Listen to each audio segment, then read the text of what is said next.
Hey, this is Shane pointing to the Word. This will be part 7 of my testimony. And I actually want to make a real quick correction. So in my last video, I had said how I had said I was sorry to my sister and stuff like that, and how I asked her to forgive me. I actually, I was talking to my wife, and it was actually the other way around. And so I actually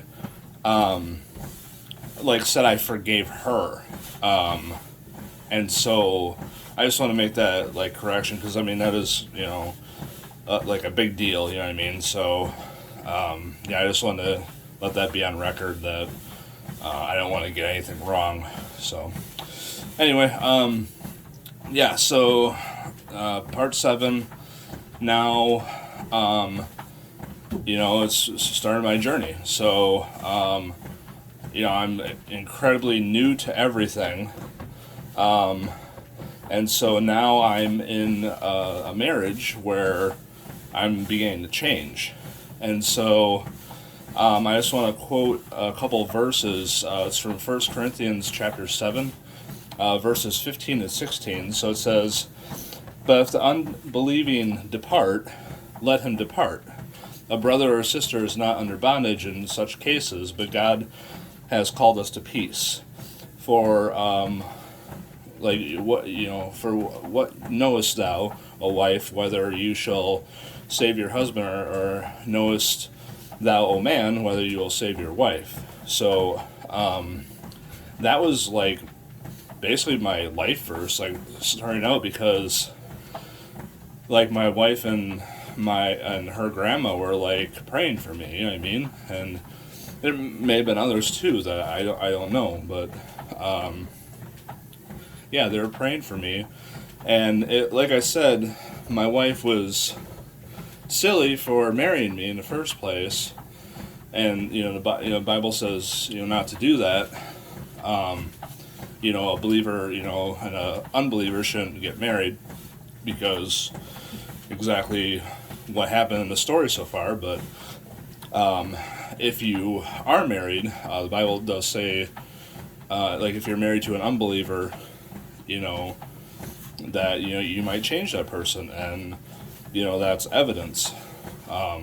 My story is basically evidence that the Bible is true, and so that's my life verse. I'm starting out.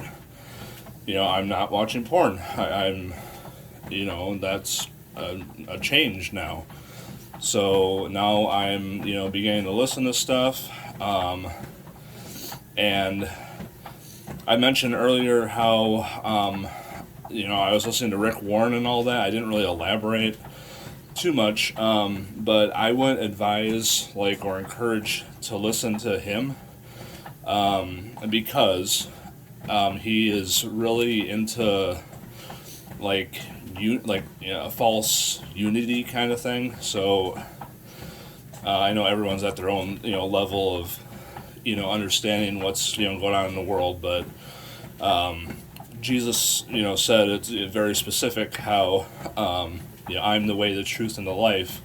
No man comes unto the Father but by me. That's John chapter 14 verse 6. And so there's one way to get to God, but there's many religions out there. So Rick Warren kind of is looking to unite with a lot of different religions and stuff, and that's very popular right now. There's a lot of that unity and let's all be together kind of thing. My truth is your truth, and what I mean, let's all live together, kumbaya, blah blah, and let's fuse all the religions together. So anyway, that's a story in itself, but that's the reason why I no longer listen to Rick Warren. But at that time, there must have been Bible, there must, what I mean? So something convicted me. So I do appreciate what happened, as a result. So anyway, so I am still swearing and stuff. I've dropped porn, and that's a huge change. I'm what's happening? This is crazy. And so I'm listening to different. I'm actually, I bought a Bible, like on eBay, and I started reading that a little bit, but I mainly listen to like YouTube. Like they have audio Bibles; they're really helpful.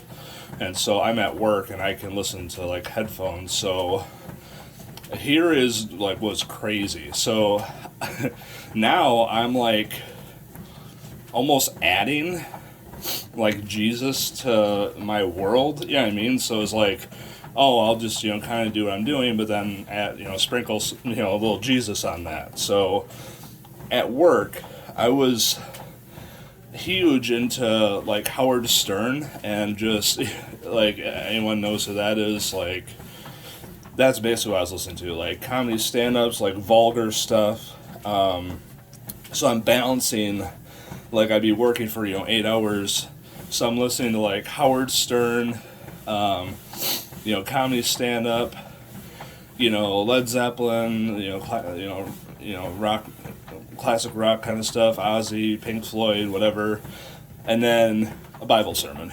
So I'm like balancing all this together, and just it went from like 80-90% like world, you know what I mean, like not Bible, not sermons. So it went from like an uneven balance to like I was totally listening to worldly things, like that music and Howard Stern, comedy stand-ups, etc. And then just sprinkling some sermons or actual Bible, audio Bible in that. So yeah, that was what I was doing back then. And I remember listening to Howard Stern, and this like convicted me. It's so crazy how different areas can convict you. So there's this guy, he's like some professing Christian named Kirk Cameron. It doesn't really matter, but so Howard Stern was making fun of him, and then one of Howard Stern's listeners like called in and said, "Hey, I love Howard Stern. I love your show, but don't make fun of Kirk Cameron because I'm a Christian too," or something like that. And Howard Stern is like, "Why are you as a Christian listening to me? Like, what are you doing?" And that like convicted me, because I'm like, I'm kind of in the same situation. And so over time, like the balance started, getting, more like sermons and, listening to the Bible and stuff. And so I remember listening to and another thing that like really convicted me was this comedian, Ricky Gervais. He's known for like the old Office shows, and he was like, he was saying like how there's one comedy stand-up where he included like just like I think he was at like a Christian college, or maybe it was like a Christian class in college. But he was like totally, mocking him and whatnot. And so I'm like, kind of getting uneasy, because the Bible says, you serve, you can't serve two masters, And so that's kind of what I was going through. And I remember listening to a newer Ricky Gervais, like comedy stand-up, and he was literally like, that's like Drew, it went too far in my mind. And so, and honestly, I shouldn't have, been listening to that, but, I'm going through this change. And so, this comedy stand-up with Ricky Gervais, he literally opened the Bible, like on comedy stand-up, had a Bible, opened the Bible up, and is like reading, and like literally that was the stand-up, like just reading it.